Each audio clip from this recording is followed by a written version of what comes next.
ఆహా, office boy. Office బాయా? అదేంటి, software engineer కాదా? కాదు. ఆ రోజు పెళ్లి చూపులు ఆఫీస్ బాయ్ వర్క్ గురించి పూసుకొచ్చినట్టు చెప్తున్నప్పుడే డౌట్ వచ్చింది. వాళ్ళ నాన్న కవర్ చేసేసరికి కాంప్రమైజ్ అయిపోయా. ఆయనకు నేను ఆఫీస్ గర్ల్ కాదని తెలిసిపోయింది. ఇప్పుడు ఎలా రియాక్ట్ అవుతాడో ఏంటో.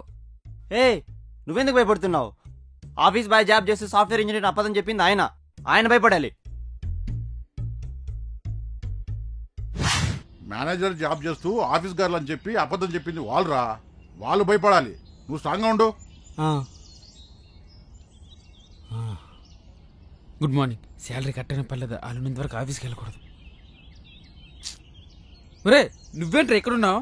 సెలవు పెట్టి ఇంట్లో ఉన్న మీ ఆవిడ చెప్పింది కదరా. సరే ఎక్కడికి వెళ్ళని దాక్కుంది పద, మీ ఆవిడ ఆఫీస్లో ఉంది. ఇంకో గంట పోయిన తర్వాత చెప్పండి సార్. ఏరా? ఆల్రెడీ నన్ను చూసి ఇంటికి కూడా వెళ్ళిపోయింది సార్. అంటే మీ ఆవిడకి నిజం తెలిసిపోయిందా? అమ్మయ్యా, ఇక్కడ నుంచి నేను ఆఫీస్ పోయి అనుకుని టీలో కాఫీలు అడగరు.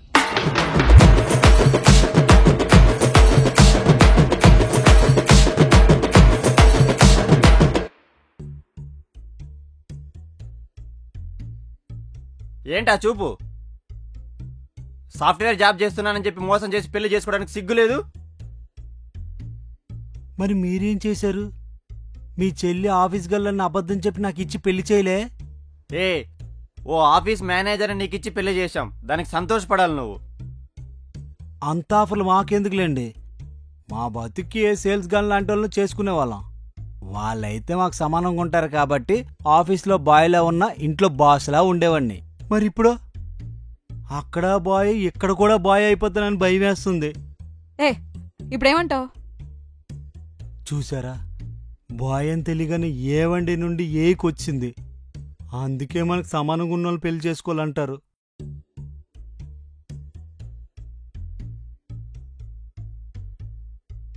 సర్లేండి, తప్పు రెండు వైపుల నుండి ఉంది. అయినా మీ ప్రాబ్లం మీరే సాల్వ్ చేసుకుంటే బెటర్. ఇద్దరు కూర్చొని బాగా ఆలోచన చేసి ఒక డెసిషన్కి రండి, సరేనా? జాగ్రత్త. చేసిందంత చేసి పక్కకు తప్పుకుంటున్నాడు, దొంగ సచ్చినాడు.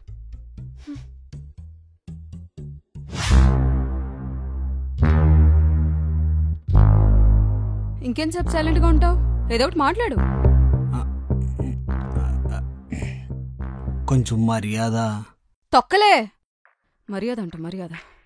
నువ్వు బయటికి వెళ్తే మా ఆవిడ సాఫ్ట్వేర్ ఇంజనీర్ అని చెప్పుకుంటావు, మా నేనేం చెప్పుకోవాలి? మా ఆయన ఆఫీస్ బాయ్ అని చెప్పుకోవాలా?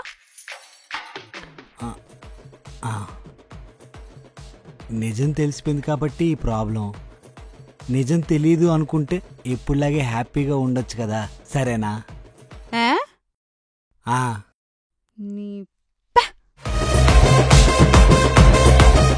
నేను మోసం చేశాను, అది మోసం చేసింది. నేను ఇంత మర్యాదగా మాట్లాడుతుంటే అది అంత సీరియస్గా మాట్లాడుతుంది. మేనేజర్ అని పొగరు,